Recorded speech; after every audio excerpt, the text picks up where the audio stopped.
were speaking, I was just writing down the kind of the ingredients of how you made this happen. First, there's some level of change. Like it could be a, wind in your sails, which is maybe a mandate or directive of something we have to improve something somewhere.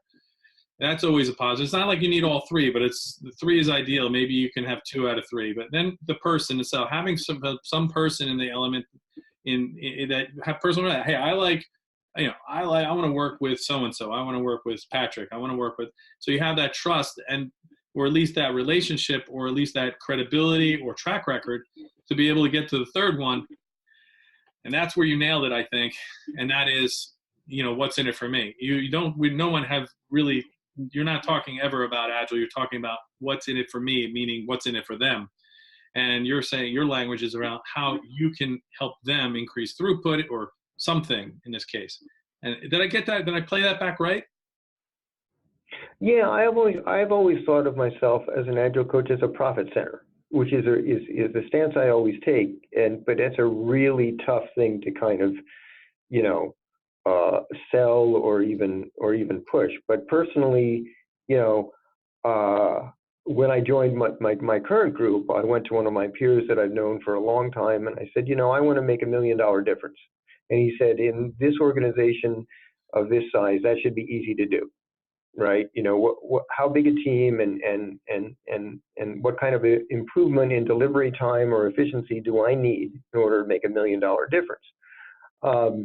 If you teach one team to do it, and they're going to do it that way for the next 5 years, it doesn't have to be $1 million the first time out. It can be a 10% improvement, but then you can say, okay, I made a real difference there. And then people kind of jump on the bandwagon. That's the other thing that happens at big corporations, right? So-and-so over here had an Agile team and they did X, Y, Z. So I don't know what that is, but I want it too, right? So there's this kind of competition, which can work against you, but can also work for you, until you get what I call the key project. You'll know you're in the right spot when they don't give you the little projects, when they give you the big project that's important. And they give it to you not so you can rescue it and then go away, but they give it to you so that they can give you the next one and the next one and the next one. That's where you want to get to. So, yeah, getting there, Patrick, what you just said is really interesting how you got there. You have your true north, if you will, and that is, how do I create $1 million difference? How do I become a profit center? And all your decisions and all your interactivity in working with others has been centered around, how can I do that? And that is a really interesting play as a role of an Agile leader. First of all, not talking and hand waving around agility and just focusing on the customer and the internal customer and their problems, and having a true north of becoming a profit center, not cost center, and having that perception change based on your own personal true north. Am I playing that back right? Am I hearing you right on that? Yep. All right. Yeah. So then with that, I want to just wrap it up with one question, and then we'll follow up on the next episode. Now, really interestingly, agility, obviously Agile praxis, as a verb, not a noun, but agility and that kind of activity in an operating model has been centered in product development, like you started, and now we're finding it in different pockets of other departments. And that's, in this case, this is what's happening to improve their departmental, I think KPIs, if you will, improve upon the KPIs that they're given. Do you see that is where, is that where it should be? Is there any aspirations to going further? If so, share that, or is it kind of like, is that the aspiration? I think that's an effort in line with Lean and with Six Sigma and operational efficiency.